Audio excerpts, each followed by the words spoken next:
แค่ไม่กี่นาทีเองพลังงานนี่หมดโลกมั้งคำว่าแค่แป๊บเดียวของทุกคนรวมกันหมายถึงพลังงานมหาศาลที่ถูกทิ้งไปเปล่าๆเลยนะจริงด้วยนึกว่าเรื่องเล็กแต่มันเรื่องใหญ่กว่าที่คิดอีกนะเนี่ยร่วมกันประหยัดพลังงานเพื่อประเทศชาติและโลกของเรากระทรวงเกษตรและสหกรณ์เตรียมผลักดันการพัฒนาสินค้าเกษตรแปรรูปผ่านเทคโนโลยีสมัยใหม่มุ่งขยายตลาดและยกระดับรายได้ประชาชนฐานรากนายสุริยะจึงรุ่งเรืองกิจรัฐมนตรีว่าการกระทรวงเกษตรและสหกรณ์เปิดเผยถึงการหารือร่วมกับนายนพพงษ์ธีรวรประธานสมาพันธ์ SME ไทยถึงแนวทางการส่งเสริมและยกระดับผู้ประกอบการ SME ในภาคการเกษตรโดยเฉพาะการพัฒนาเกษตรแปรรูปการเพิ่มมูลค่าสินค้าเกษตรและการเชื่อมโยงตลาดทั้งในและต่างประเทศว่า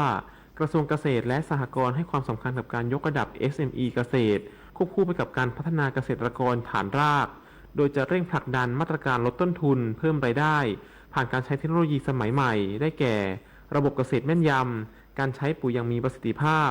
และการสนับสนุนพลังงานทางเลือกนอกจากนี้ยังได้ขอความร่วมมือภาคเอกชนและเครือข่าย SME เร่งขยายช่องทางการตลาดสินค้าเกษตรแปรรูปพร้อมกับยกระดับมาตรฐานสินค้าเกษตรให้สอดคล้องกับความต้องการของตลาดโลกและผลักดันให้เกิดการจับคู่ธุรกิจอย่างต่อเนื่องเพื่อสร้างโอกาสใหม่ทางการค้าและขับเคลื่อนเศรษฐกิจภาคการเกษตรให้เติบโตอย่างยั่งยืนชวนันท์มาลีรายงานจังหวัดพังงาเฝ้าระวังสถานการณ์ฝนตกหนักอย่างต่อเนื่องไปจนถึงวันที่ 24 พฤษภาคมนี้เตรียมติดตั้งเครื่องจักรช่วยในการระบายน้ำในพื้นที่เกิดน้ำท่วมขังซ้ำซากนายบัญชาธนูอินรองผู้ว่าราชการจังหวัดพังงากล่าวว่าจังหวัดพังงาร่วมกับสำนักงานป้องกันและบรรเทาสาธารณภัยจังหวัดพังงาเทศบาลตำบลคึกคักและอำเภอตะกั่วป่าติดตามสถานการณ์น้ำท่วมซ้ำซากในพื้นที่หนองมูลตะกั่วตำบลคึกคักอำเภอตะกั่วป่าโดยแผนในการแก้ปัญหาคือการขอรับการสนับสนุนเครื่องจักรในการสูบน้ำและระบายน้ำจากศูนย์ป้องกันและบรรเทาสาธารณภัยเขต 18 ภูเก็ตนำเครื่องจักรมาติดตั้งอีก2เครื่องที่บริเวณวัดพดุงธรรมโพธิวาสและตรงข้างศูนย์การแพทย์เขาหลักพร้อมกันนี้ยังมีการมอบหมายให้แขวงทางหลวงภูเก็ตและทางหลวงตะกั่วป่าสำรวจท่อระบายน้ำที่อาจจะมีดินโคลนให้ไปตรวจสอบและทำการขุดลอกพื้นที่โดยจะมีการทำการขุดลอกปากคลองเพื่อให้น้ำระบายได้ดีขึ้นซึ่งจะเป็นส่วนหนึ่งที่จะช่วยระบายน้ำไม่ให้ไหลเข้าท่วมพื้นที่เขาหลักซึ่งเป็นพื้นที่เศรษฐกิจสำคัญของจังหวัดพังงารองผู้ว่าราชการจังหวัดพังงายังได้ขอให้ประชาชนเฝ้าระวังสถานการณ์ฝนตกหนักในพื้นที่อย่างต่อเนื่องไปจนถึงวันที่ 24 พฤษภาคมนี้ชัดชัยจิตจำนองสวท.ตะกั่วป่ารายงานขณะที่จังหวัดประจวบคีรีขันธ์ประกาศสถานการณ์ภัยแล้งในพื้นที่ 6 อำเภอเร่งระดมแจกจ่ายน้ำต่อเนื่องพร้อมสำรวจเยียวยาความเสียหายพื้นที่เกษตรกรรมนายธนวัฒน์เรืองเดชหัวหน้าสำนักงานป้องกันและบรรเทาสาธารณภัยจังหวัดประจวบคีรีขันธ์เปิดเผยว่าขณะนี้ได้มีการประกาศเขตพื้นที่ประสบสาธารณภัยกรณีภัยแล้งในจังหวัดประจวบคีรีขันธ์รวม6อำเภอ19ตำบล177หมู่บ้าน3ชุมชนประชาชนได้รับความเดือดร้อน 82,172 คน 34,460 ครัวเรือนได้แก่อำเภอเมืองประจวบคีรีขันธ์2ตำบล22หมู่บ้านอำเภอปราณบุรี1ตำบล6หมู่บ้านอำเภอทับสแก4ตำบล38หมู่บ้านอำเภอหัวหิน3ตำบล33หมู่บ้านอำเภอบางสะพาน5ตำบล47หมู่บ้าน3ชุมชนและอำเภอบางสะพานน้อย4ตำบล31หมู่บ้านซึ่งหน่วยงานที่เกี่ยวข้องยังคงระดมให้ความช่วยเหลือประชาชนอย่างต่อเนื่องโดยสูบน้ำและแจกจ่ายน้ำให้แก่ครัวเรือนที่ขาดแคลนน้ำและเติมน้ำเข้าสู่ระบบประปาหมู่บ้านปริมาณรวมกว่า534ล้านลิตรส่วนปฏิบัติการฝนหลวงตั้งแต่1มีนาคม2569ถึงปัจจุบันจำนวน156เที่ยวบินมีพื้นที่ลุ่มได้รับน้ำเข้าเขื่อนและอ่างเก็บน้ำจำนวน17แห่งขณะที่สำนักงานเกษตรจังหวัดประจวบคีรีขันธ์อยู่ระหว่างการสำรวจพืชผลการเกษตรที่เสียหายจากภัยแล้งเพื่อจ่ายเงินช่วยเหลือเยียวยาตามระเบียบกระทรวงการคลังโดยเบื้องต้นมีข้อมูลพื้นที่การเกษตรได้รับผลกระทบกว่า 7,100 ไร่และต้องเฝ้าระวังสภาวะฝนทิ้งช่วงที่อาจจะเกิดขึ้นสมิทธิ์รัตนเชษตะสวท.ประจวบคีรีขันธ์รายงานคิดจะใช้คิดถึงอนาคตช่วยกันลดช่วยกันประหยัดพลังงานจบข่าวคณิษฐายิ้มดีอ่านรับฟังข่าวต้นชั่วโมงครั้งต่อไปเวลา 11 นาฬิกาค่ะติดตาม ามข่าวที่นำเสนอไปแล้วได้ที่ www.thainews.prd.go.th ต่อไปขอเชิญรับฟังรายงานสภาวะ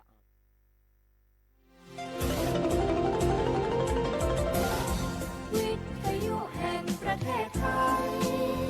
ให้ความรู้คู่ความสุข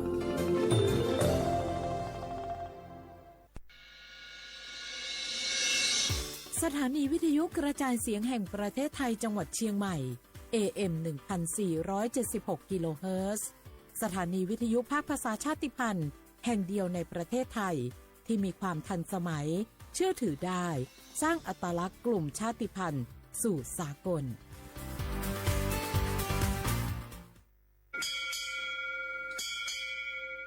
โอบูดะจ้าโอมิโชเปอร์เหมือนสุงคาบอกว่าย้อซงโอดูธรรมาสถานีวิทยุภาษาชาติพันธุ์แห่งเดียวในประเทศไทยทันสมัยเชื่อถือได้แล้วพบกันที่สวทเชียงใหม่ AM 1476 กิโลเฮิรตซ์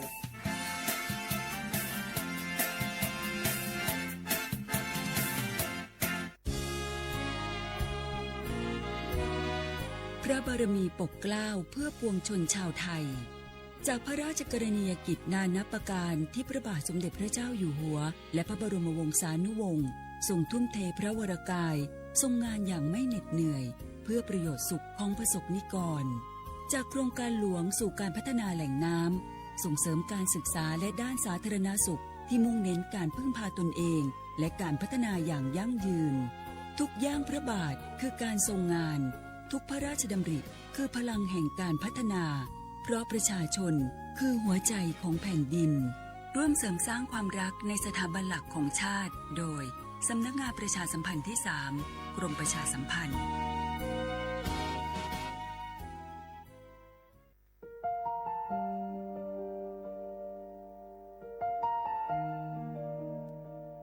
ขอน้อมเกล้าถวายอาลัย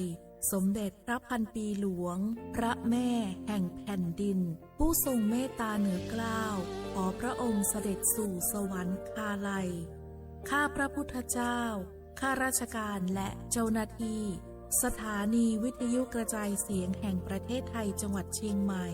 กรมประชาสัมพันธ์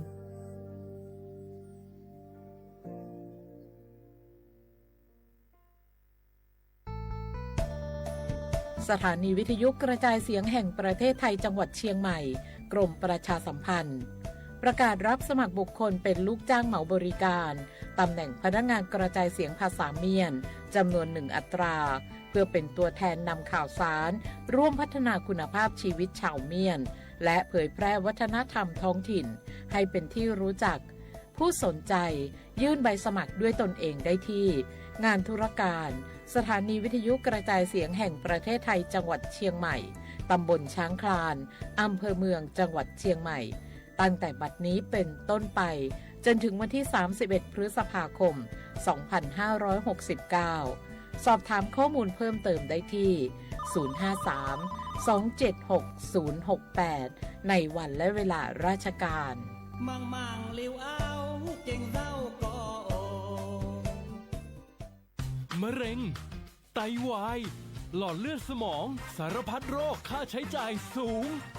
สิทธิบัตรทองรักษาได้ตามมาตรฐานทางการแพทย์หลักประกันสุขภาพแห่งชาติหลักประกันสุขภาพของคนไทยทุกคนสอบถามเพิ่มเติมสายด่วนสปสช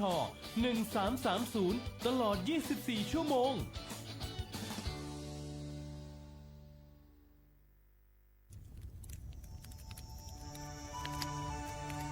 จ่องหู้คาหือก้อนโมก้อนไฟอันเผาอยู่ตีกลางป่างนั่นอ่ำเลยหายกว่าตั้งเลยมันเตเป็นฝุ่น PM 2.5 เซขึ้นมาเฮ็ดให้ป้ายอยู่ลีเฮาคาขึ้นในคาออลองลดย่อมปัญหาจังไหนในอ่ำหยาบค่ะเงื่องแวอ่ำเผายุกยักเหมือไม่ตนเยือตนเข้ากับในให้ในสวนเฮาเปลี่ยนมากองไว้จ้อมกันเซเฮ็ดเป็นฝุ่นสภาวะอ่ำนั้นแจกแผ่ยุกยักเฮมันปอดถูกเมียนอีกป้าดังโฮมมือกันฟังด้วยไฟไหม้ป่าเถื่อนเฮาขาดถูกดีเลยผูกต้นไม้น้ำเพิ่มปันปืนตีสีเขียวเฮ็ดเฮาจันล้มเสียนใส่ตาเฮากูก็เลยตั้งมุงมองเฮาลีเสฐานหน้ากอกับสืบปืนเผาตี 3กรมประชาสัมพันธ์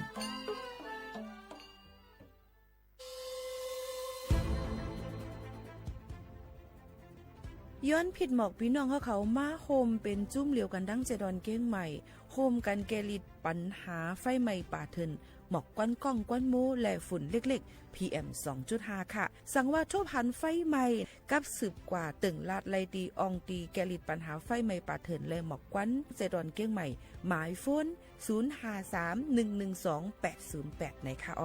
เจดอนเก้งใหม่ค่ะออกปักเปิงหมายมีเฮกังแกลิดปัญหาหมอกก้อนก้องก้อนมูและฝุ่นเล็กๆ PM 2.5เนื้อปืนตีเหลออันอ่ำเลยคว้างเฮาเผาผ่านมาดีแอปพลิเคชันไฟดีห้ามเผากำเร็วในนั้นค่ะอย่าไปเผาล้าอ่ำว่าได้เปลี่ยนตีกลางปางอองตีห้ามเผาเกยยุกยักไม่ดอกกูอันในค่ะแต่เอาวันที่1เดือน1อิงเกรด2เหงปลาย26ต่อถึงวันที่31เดือน5 2เหงปลาย26ในผู้เหลอเผาเฮ็ดผิดปักเปิงเตญาตัวต่ำตั้งผิดจำหนังปักเปิงหมายมีกำเหลวในนั้นค่ะเลยตั้งมุมมองไฮลีเซห้องการฐานฐานาก่อกับสืบเจดอนเก้งใหม่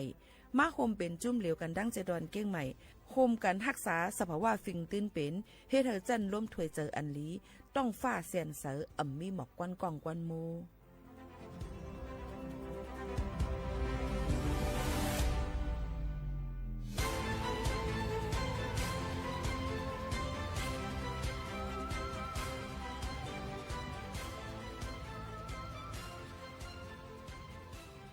พิดหมอกลูเฮนและผายร่างก้นอันโครงสร้างดีไซเนอร์ออกแบบในค่ะก้นอันสนเสอปัดปืนกุดีเข้าโฮมลองการอุบกุมลองการแลกลายคุณมุ่นลองการแฟชั่นเมืองไทยลูกดีโครงสร้างเฮินเยเฮาคานั่นสิออกสู่แฟชั่นอันโฮมสมัย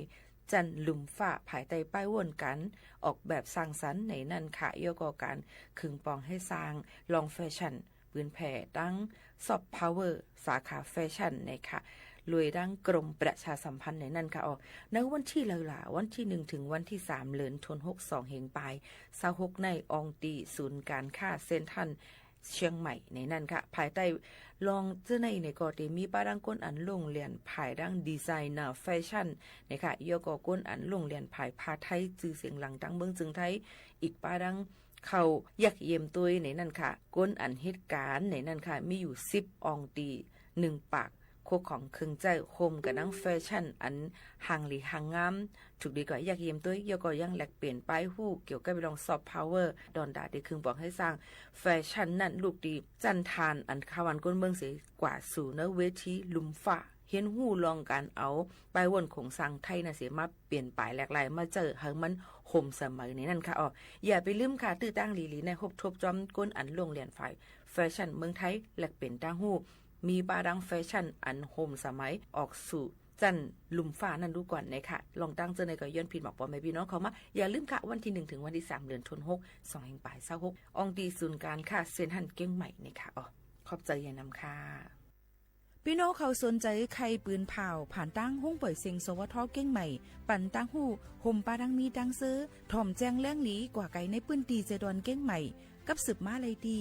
สวทเก้งใหม่หมายฝน053-276-068และ0922468579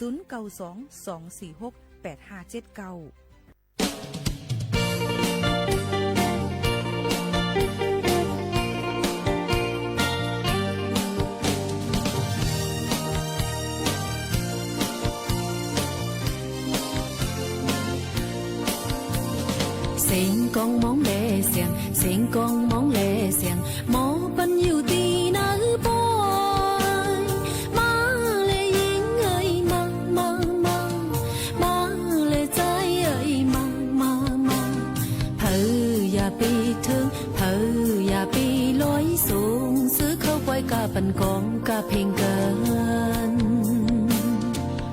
滿小仔的滿小仔有口家片近影在，單家看仔細細細，單家พร้อมกันมนยืมต่อกันลูเผยอย่าพุ่มเมื่อพุ่มหอมซื้อมูลกาปันกองกาเพียงกัน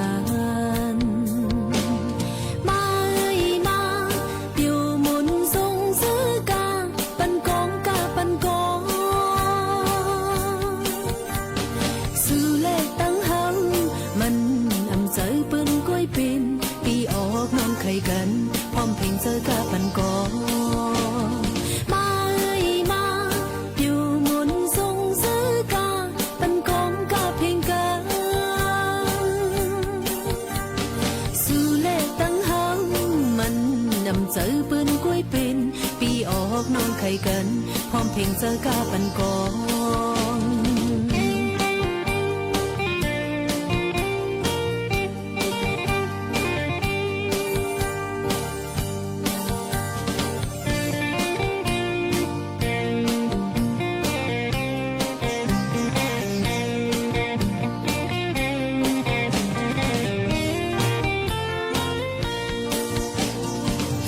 ฟิงทุ่งเฮาสู่ฟิงทุ่งเฮาสู่มือก่อนอ่อนไม่มา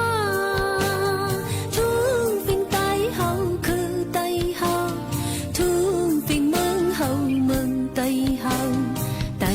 โลหักแป้งพร้อมกันเป็นแห้งสายเลี้ยงปึ้งเฮาเมือสูงเฮาเมือสูงมาเอ้ยมาอยู่มนทรงซื้อกาปันกองกาปันกองสู่เลขตั้งเฮามันนำเจอปืนกล้วยเป็นปีออกน้องใครกันพร้อมเพลงเจอกาปันกองมาเอ้ยมาเดี๋ยวหมุนทรงซื้อกาปันกองกาเพลงกันสู่เลขตั้งเฮามันนำเจอปืนกล้วยเป็นปีออกน้องใครกันพร้อมเพลงเจอกาปันกอง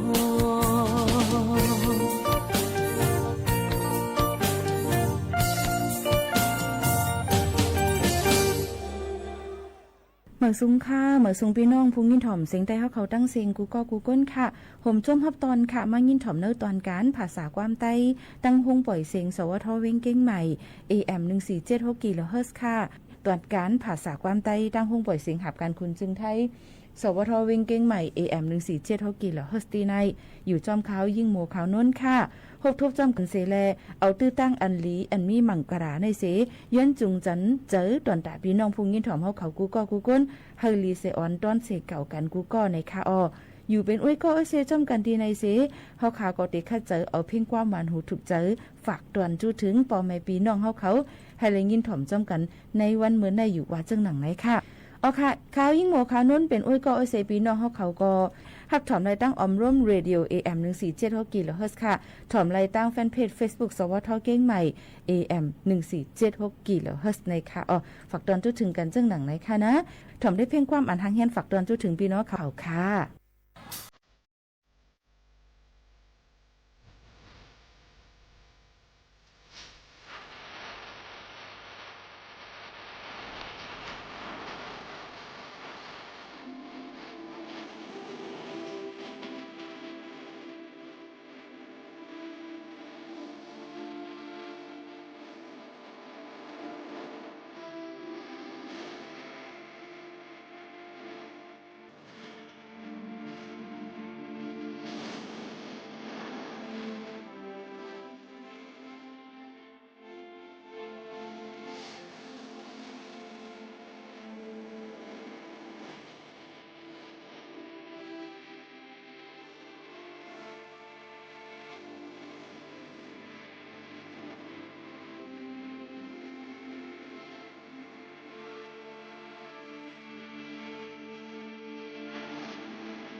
ตอนด่านนี้วันเมื่อในหมู่ขาวนนก็เลยหางเฮียนไว้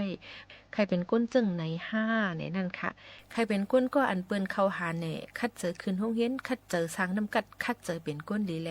สู้ตึ้นได้เป็นก้นอันเปิ้นเข้าหานั่นอยู่เย้าค่ะเคยเป็นก้นมีเฮิรนคึกเข้มตีอยู่เศร้าเข้มเรียบเหมือนเปิ้นใน5อำว่าอองตีเลยก็เย้าตื้นเฮ็ดเป็นไรอยู่ค่ะเพราะนั้นเฮาหลูเลยคัดเจอเหตุการณ์4อันเจ้าเก่าเข้าใจเลยสิเปิ้นนั่นอยู่เย้าค่ะใครเป็นก้นอันมีมุ่งหอเฮิรนมวนเสื้อในเพราะนั้นเมื่อไปเตะหน้าเฮิรนนั่นหาก็ห่มเจ้าเก่าร้อยอย่าไปเน็ดเต็บตัดเผอลองมวนเสื้อในอำว่าอองตีเลยตื้นตีมีมาอยู่ค่ะใครเป็นก้นก็อันมักมีก้อนหนึ่งเนี่ยเพราะนั้นอย่าไปอยู่หลายค่ะเฮ็ดขับหมายหน้าการอันเจ้าเก่าเฮ็ดนั่นมันก็เตลีมาใครเป็นก้นก็อันมักมีก้อนหนึ่งแหน่เพราะนั้นจึงลองอ่อนอิดก็อย่าไปพึกข้านลู่ป้อว่าอ่ำพึกข้านแต่ยุ่มย้ำว่าสู่เจ้าได้เป็นก้นมักก้นมีอยู่ก้อนหนึ่งอยู่ค่ะใครเป็นก้นกามดีอยู่จงใจค่ะหือป้อนั้นเหตุการณ์ดีนำแลก็ปือกามในลูกมาดีการก้อยใครเป็นก้นก็อันอุบเปิงเปิ้นแหน่ป้อนั้นจึงเฮาอุบเปิงเลยเจ้าเก่าอ่อนตั้งแลป้ออ่ำเฮ็ดจึงไหนสู่ได้อ่ำอุบเปิงเปิ้นต่างก็ไรค่ะใครเป็นก้นมนเสื้อไหนป้ออ่ำลัดคำไหลตั้งตุกนั่นก็เตอ่ำไหลเจอซื้อลองตั้งซื้อป้อนั้นเตเลยลัดคำตั้งตุกยากอ่อนตั้งกว่าจ่องไก่คำป่นรถไหลย่อก็ตรงที่เลยมีตั้งซื้อค่ะเคยเป็นก้นจอยการชื่อคือเจ้าเก่าในป้อนั้นจึงให้จอยไหลตัวเจ้าเก่าอ่อนตั้งก่อนแลเคยเป็นก้นเขียนเหมือนเปิ้นอยู่คัดเจอเหมือนเปิ้นแลอย่าเอาเปิ้นแตกเนื่องเจ้าเก่าหนาป่นกูจะเรียกขึ้นค่ะใครเป็นก้นก็อันเปิ้นลาดดอนนำป้นนั้นจึงพึกลาดข้อความอันลีทอมข้อความอันเย็นเงเจอนั่นแลสั่งเจ้าเก่าใครเป็นก้นขึ้นใหญ่ไหนเฮาฮู้ว่าเจ้าเก่าใครเป็นสังเต้ไหนเสปอเฮาฮู้เย้าคัดเจอสร้างด้วยค่ะแลเฮ็ดอยู่แลอ่ำหันพ่อนดีไหนมันอ่ำห่างห้ายหนังเก่าค่ะย้อนบนนั้นเฮาคาก็คัดเจอเอามาฝากปันใครเป็นก้นจึงหืออันว่านั่นอยู่ที่เฮาคาขึงปองให้สร้างนั่นเย้าค่ะลือใจกันช่างก่อนค่ะ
มี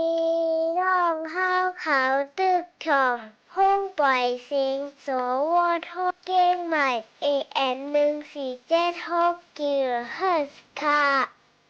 อย่าลืมปั่นแห้งค่ะนะ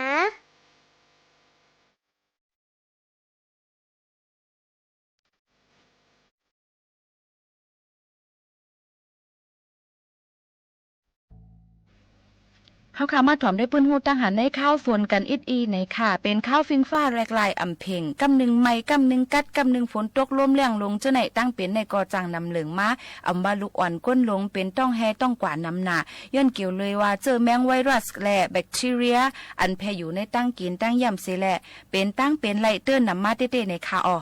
ก้นตั้งน้ำอันไหลซ้อนตักผลอ่ำเงืองแวไหลนั่นก็เตมีนำหนักค่ะถึงที่ป้อเป็นไข้เป็นนาวและเป็นวัดเป็นอานเสอำกาตั้งเป็นต่างเมียวย่อนน้ำฝนอันตกลงมาใส่นั่นก็มีถัดกล้องเฮ็ดให้ก้นเป็นตั้งเป็นนำเต้ๆในค่ะตอนตาลูกอ่อนแหลงโหลเลยด้วยลุ่มลาปันนิลียาไปปันเตอร์น้ำฝนย่อนเตนาวเสแลเตจังจับตั้งเป็นหลอดล้มติบแลอีกตั้งไข้วัดใหญ่ในค่ะอ๋อหลูฟังย้อนโคของอันเกิดเหม็นมีแบคทีเรียเจ้านั้นติดจับไว้อยู่เจ้าในก็ถูกดีเลยดูล้อมด้วยถึงลองมดใส่เซียนใส่นะคะพ่องลูกอ่อนยิบกำนั่นเตใส่ซวบว่าเจ้านั้นอ่ำนั่นก็มือเขานั่นทูตาทูหังคำว่านั่นเตละเฮ็ดเธอเป็นตั้งเป็นตาแหลงไล่ต้องเฮต้องกว่าขี้หัก2คนไล่กอบนั้นโดเลยมีลองตั้งมดใส่เซียนใส่ใกล้ๆล่างปัดมือลูล้อมด้วยถึงลูกอ่อนเฮาคาจ้อมนะคะตอนตาก้นลงซ้ำก็พ่องขิงข้าวฟิงฟ้าแหลกลายอันเต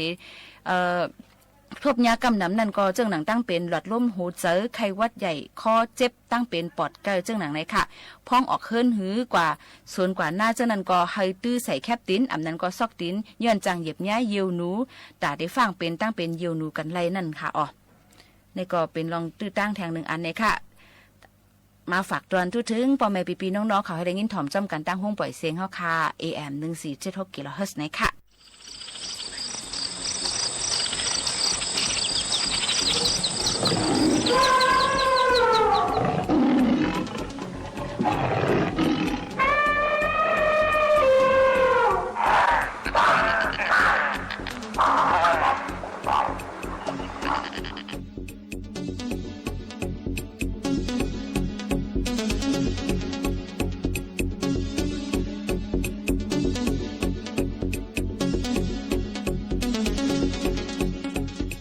ข้าวในก็เป็นข้าวฝนในก็ว่าไรก็บอกเป็นโหฝนก็สิ่งมาตกมาร้อยในข้าวเขาก็ซ้ำไข่เลียเพี้ยนซ้ำไข่ต้องถามแลจอมหนังโตทบอันนี้ไว้นั่นเห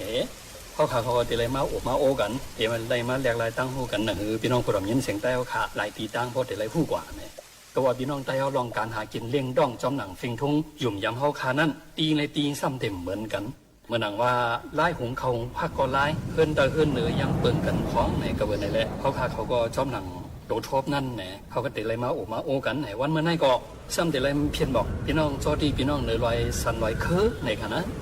ในก็เขาค่ะเตะมาโอกันว่าลองอยู่ลองยินลองเฮ็ดลองสร้างนาการตางานเปลี่ยนเสนอในเขาค่ะเตะก็ตรงจากตัวปามวันเหมือนในค่ะเนาะมาส่งค่ะ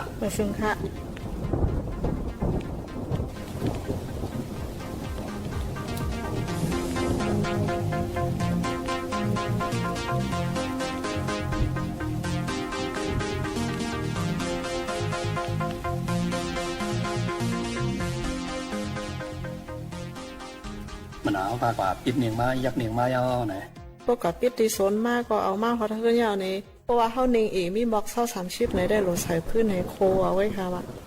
ผมนั้นก็2-3เพื่อนผมกันในเฮ็ดค่ะสังว่าก้นกินจางเฮารู้เลี้ยงเฮาค่ะว่าใต้ว่าพี่น้องประลองพอเขามากินจางเฮาเปลี่ยนวันไหนลองเข้าวันจะในรู้จ่อเฮาค่ะรู้ไรเลี้ยงเฮาวันไหนได้เลี้ยงค่ะเขาป้ามางคุยค่ะอ๋อกำนำอันยามาเฮ็ดลูกเลี้ยงดีเฮือนปามอนเขาซ้ำกำนำไปเป็นใต้ค่ะเป็นพี่น้องประลองค่ะเป็นพี่น้องประลองค่ะตั้งนั้นในประลองก่อนนำหมู่ค่ะเนาะนำเขาเพราะว่าพี่น้องประลองในจึงจ่องเขาได้ใส่โคเขามากค่ะเนี่ยใส่มากค่ะเป็นเส้นตาโคพี่น้องประลองดังคนซับเลี้ยงในทางอีดค่ะโคพี่น้องประลองดังคนเลยค่ะเป็น100ชิ้นเลี้ยง100ชิ้นล้ำให้เอามันเป็นอันปองใหญ่ๆขนาดโคเขาได้มันเป็นเมี่ยวมีป๊อดในมันเปิงห่างกันค่ะน้องตั้งพี่น้องติโคพี่น้องประลองได้100เงิน100ค่ำว่า100ชิ้นแดง100ชิ้นล้ำได้มันเปิงกันค่ะว่าเหมือนพี่น้องประลองตั้งเฮาค้าในมันได้ใส่สายยาวเครื่องในเขาตึ้งมีกูโก้ค่ะกูคือเขาอ่ะอันนี้ได้ตึ้งคำเปียดเนาะเปียดค่ะอันนี้ลีไรยองย่อพี่น้องประลองเขาเตะแต่ว่าเปิ่นเปียดโคเปิ่นค่ะเนาะเขาคาพี่น้องใต้ก่อนลีไรเอาตอนสอนแต่ตีพี่น้องประลองเขาใช่ค่ะถ้าว่าพี่น้องประลองกำนำในซื้อโย่เนี่ยในพวกข่าวว่าความคนในจ่องเรียบได้เจอว่าใช่ค่ะ ราะว่าอันเขาค่ะเขามากินจ้างกันมาเหตุการณ์ข่มกันซะในแต่ไรตั้มเจอกูอันเหงาคันออกในตั้มใจเขาเจออันยำเขาวิ่งออกวิ่งอันเลียดก็มีเหงาค่ะมันสิโยกูก็เขาต้องเจอเป็นเลียดให้เขาก่อนเขาด้วยอ๋อค่ะเพราะว่ามันก็ได้มีหลายเปิงหลายก็ค่ะเลยเนาะลองเลี้ยงในอันข้าเลยพูดได้ที่มีข้าวสวยผีข้าวกลางให้เนี่ยข้าวในเป็นข้าวอีสานค่ะล่ะข้าวในเป็นข้าวกลางค่ะข้าวกลางเนี่ยที่เป็นข้าวกลางอู้ก่อนค่ะเขาเนี่ยคนไปเดินค่ะรู้แต่ว่าถึงเดินเลยค่ะนั่นข้าวกลางนั่นถึงเดิน11ลองค่ะสองที่เซิงฮอนนี้เนี่ยโอ้เพราะว่าเดิน11ก่อนมื้อนั้นน่ะเป็นน้ำห้องคันในค่ะน่ะมันกึด1ล้านอิดออดให้ก่อนเก็บมาเฮ็ดนึงกินซื่อเนี่ยเป็นคันในค่ะว่าจังนั้นเป็นคันในเนี่ยเพราะว่าในกันนิงหลายข้าวหลายค่าลงได้เนี่ยนิงข้าวเลยซัมดีวันค่ะเนาะนิงสวยปีค่ะนิงสวยปีเนี่ยมันดีกินเนี่ยมันเฮาขาดเลยหิวคู่ค่ะล่ะว่ามื้อนั้นเฮาขาดแยกกันเลย1สิวิค่ากลางคันในจังเนี่ยพวกมันจีได้นำไงก็ปึงกันค่ะลูกนี่ข้าวกลางในพวกเขามาจีเนี่ยก็นำในปึงเหลียงแห้งมากค่ะนะพวกหนึ่งสิบปีนี่นิ่งมันนำมันเลิงเลยค่ะพวกหนึ่งสิบปียาวอะไรนิ่งข้าในเด็กเป็นที่2ค่ะก็ในน้ำเลี้ยงอันที่น้องในลอยเขาตั้มกันในเพราะว่ามันหนังว่าแขกขึ้นมาในหนังว่าได้ดีกินนั่นตั้งแต่ทางเฮียนมันจะในลานปันเอียนหัดต่อก็คือเหตุตั้มกันเนี่ยพวกเอาปันมือนั่นว่าได้ค่ะเนาะเป็นยิบง่อยดินค่ะน่ะง่อยวีง่อยลิ้นเลยค่ะเนาะตังพดให้ก็พดตามมาเป็นอ่อมไผ่ไว้เขาก็โคให้มันสุกหลีเลี้ยก็ปล่อยให้สิงมอซ่อนี่นั่นค่ะว่าพดจึงนั้นมาเนี่ยกินน้ำหวานสิเวันค่ะวันนี้เพราะเดี๋ยวกับตัวเดียวเนี่ยทำยิบอ่อมทัดขนาดเนาะพอยิบอ่อมทัดในน้ำมันคึกค่ะมันคึกเนาะมันคึกค่ะอันนั้นค่ะเขาก็ติ๊บน้ำมาให้แลน้ำดิบให้มาตั้งนั่นแหละอันนั้นน่ะติคึกเนาะมันจังนั้นก็ว่างก็ค่ะมันแห่งไหนมันกว่าที่ง่อยวีเห็นเลยน้ำพดให้เลยโคสุกให้ปล่อยให้ครับสิ่งมันพอมอนั่นค่ะอันนั้นแคมค่ะเพราะว่าก็ใส่ออนทัดในเขาโคไว้มาใส่น้ำก็เป็นออนทัดใส่ให้แน่น้ำกว่ากันค่ะตั้งหวานเวลาเราเลี้ยวในทำนิ่งได้เป็นนิ่ง1หายลงเจอไหนก็ตั้งนิ่งอันโคมอได้กว่ากันแห้งค่ะนะกามันก็เราเลี้ยวได้เป็นเก็บกว่ากันหมอกหาปักเจอนี่ค่ะอันเลยแคมค่ะนิ่งแคมค่ะนิ่งในน้ำมันในจีเลยมอคาปอกอะไรนิ่งโคใน3ปอกน้ำมันแรงค่ะนะก็เป็นนิ่งในน้ำมันเลิงจังเงินไหนค่ะ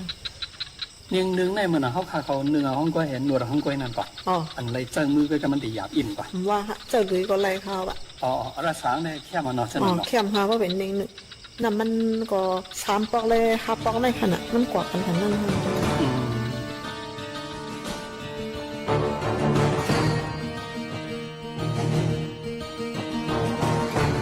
เพราะว่ากลางวันมาเนี่ยก้นหนุ่มเขาพอเพื่อนหนุ่มไม่เอิ้นหนุ่มเขาอ่อนกันกว่าเหตุการณ์ในสวนในไฮในนาก้นเถาซ้ำเปิดเฮือนเปิดล้วนเนี่ยใกล้หันเขาเลือกเนียงในนั่นค่ะเนาะ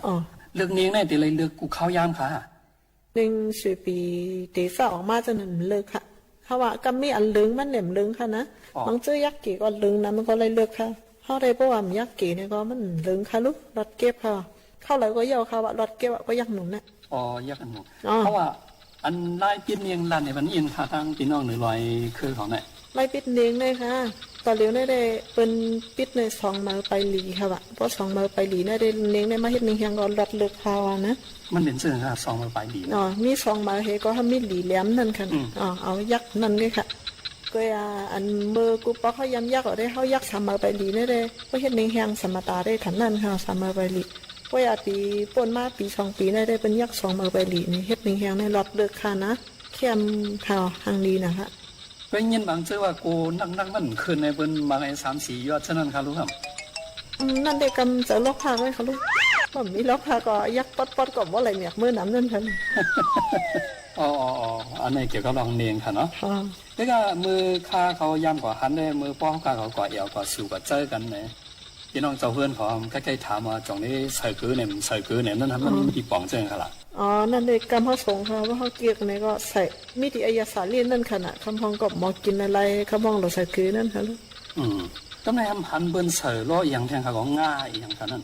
เอาหอมมันหอมอันนั้นหอมเดียวค่ะเนาะหอมเตะค่ะแล้วเนี่ยลองรายงานโรงงานดิบค่ะงานหล่อค่ะงานหล่อค่ะโคเห็นเนาะโคเอค่ะใส่มืออะไรค่ะใส่มืออันเขาค่ะปล่อยเนียงค่ะอีกก็เขาใส่นิ่งลงก็ใส่ง่าลงให้กำเหนียวขนาดเอาน้ำใส่ให้ก็ เพราะว่าใส่นัดอ่อนพัดนะเด้มเพราะเข้มค่ะนะมันโหลดตังน้ำพดๆให้จังคารัดในเมืองไทยค่ะว่าอ๋อเพราะว่ามันเปียกเปิงเตค่ะเนาะต้องอันใส่แล้วใส่อันนั้นอ๋อครับ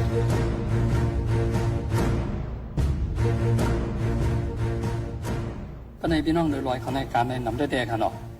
ส่วนเนียงก็เฮ็ดป้อมยาวสามารถถึกลงไหวเฮ็ดหน้าวดังตรงพวกนี้หน้าได้มันมีปันปูปันหมอนไว้ค่ะลูกมันมีกูเฮิรนค่ะลูกอันเจอมีมือปันปูปันหมอนมีไว้เช่นนั้นในเฮ็ดค่ะนะเจอมีมือปันปูปันหมอนก็เขาเลยเฮ็ดชนเด้งไว้ค่ะอ๋อมันเจอก็อันมีตีไฮตีสังก็เฮ็ดชนเขากราบขนาดเนาะเจอมีพี่น้องทั้งปังเจออันมีพี่น้องก็เลยอยู่ในลอยเฮ็ดชนเด้งด้วยค่ะสังว่าเขาค่ะมีตรงนะเหมือนก็มีพี่น้องทั้งปังอีกเฮ็ดโซนเข้ากับแล้วหน้าเลยให้เลยจะในพอดีลงตั้งปังเลยขึ้นมาเอาวันนั้นก็มีว่านั้นก็กว่านอนข้ามีเฮ็ดเอาค่ะได้กันนอนค่ะอ๋อ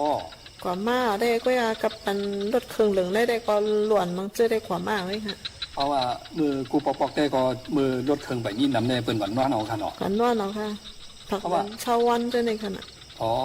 ลองเขาน้ำตั้งกินเขาที่เอาว่าขนาดหัดกว่าตังมากกว่าเช่นนี้ค่ะนะสองยามตังเฮ็ดอันนี้ลงกว่านอนข้ามหมู่ขนาดปังแล้วก็เขาคำมีหน้าขนาดบางบองมากกว่าไรกว่าไว้ค่ะมึงเจอก็เป็นเฮ็ดผักไว้ก็ไม่เฮ็ดค่ะวันไหนฮะว่าตาได้ก็ข้ามให้อยู่มาผักเรือนเช้าวันไหนทำไรเอาอีกอย่างละลายกว่าค่ะละนั่งเปลี่ยนเท่านั้นสั่งว่าห้องงอกไปมาเลี้ยวในนี่จ้ะในเอากว่าเขานำตั้งกินกูชื่อกูลองเขาผมป้าก็มันมีผัดไข่ค่ะคือบางวันให้อันเจ้าเขายำใส่กินผักให้เขาสันเจ้าในเขาน้ำมันเจ้าในว่ามันลืมกว่าลองอันใหญ่ก็อันผักเขียวผักเยียนั่งเขียวได้กว่าหากินเนื้อเถื่อนเจ้าในก็มีค่ะเนาะมันเจ้าหนังผักเจิงกับอันเขาค่ะเขาตีก็หาปิดกินเนื้อเถื่อนเนื้อเคืนในแต่มีสั่งละลายพองขนาดนี้เองอ๋อเพราะเขาในเตพักกุดเนี่ยมอนว่าเจ้าในเขาพักน้ำเจ้าในเขาเพราะว่าพักตีต่อนกูมิ้วก็มันมีขนาดมิ้วอีเถมาทำเฮ็บเจ้าในเขาอ๋อมันมีขนาดเขาเนี่ยเฮ็บอันเลยดีกินในเปิ้นค่ะเฮ็บพร้อมเฮ็บต่อห้อยค่ะหรือเส้นนั้นเขาต้องส่งในมีเฮ็บต่างอันทั้งนั้นมีค่ะเฮ็บผันเฮ็บแหลงเจ้าในขนาดทำโป้เข้าโหคนเจ้าในทำมีเฮ็บพันใหม่เจ้าในค่ะลูก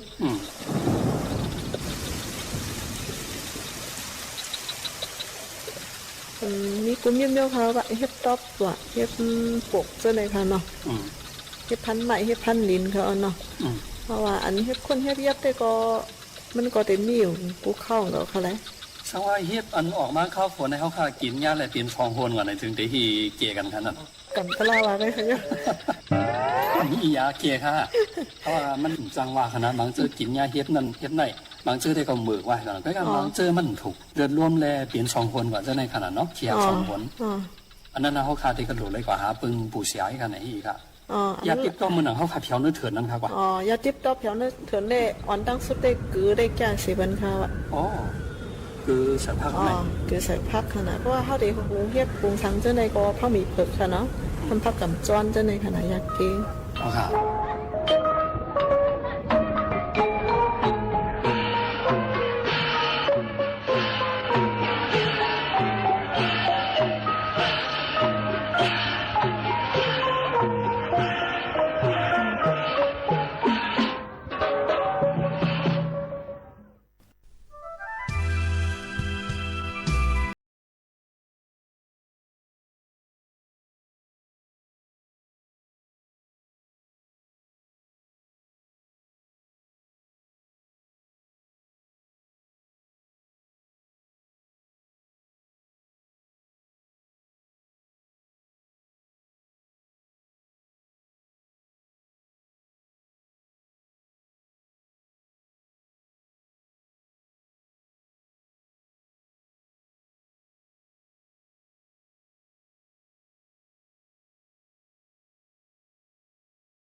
อันดาเดตื้อเจอตื้อเจอนั่นอยู่ที่ก้นก็นั่นหมอปล่อยวางเลยค่ะเพราะว่าเดเอาเมาใส่ใจอยู่ติ๊กๆในก็เดนักโหนักเจอนักออกนั่นกุ้ยยันเปิ้นนั้นเลยสั่งหมอปล่อยวางแหละไว้เจอก็จะเย็นในซึ่งกูลองกูอันเราเดมีตั้งซื้อค่ะตั้งซื้อนั้นหาอะไรตีไรล่ะในอำหาอะไรตีไรค่ะหาอะไรตีตูเจ้าเก่าล้วนๆเดียวค่ะยันเปิ้นนั้นตีให้ตูเจ้าเก่ามีตั้งตุกค่าตีให้ตูเจ้าเก่ามีตั้งซื้อในอยู่ที่ตูเจ้าเก่านั่นกุ้ยค่ะอัตตหิอัตโนนาโถในค่ะตูเจ้าเก่าเป็นที่ปึงตอนตาตูเจ้าเก่าค่ะตอนตาในวันเมื่อในผัดยันพี่น้องเขาเมื่อกว่าก่อนเยี่ยวค่ะนะส่งขึ้นมาพบมาทบจอมกันเพียงค่ะ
สถานีวิทยุกระจายเสียงแห่งประเทศไทยและเครือข่ายทั่วประเทศเสนอข่าว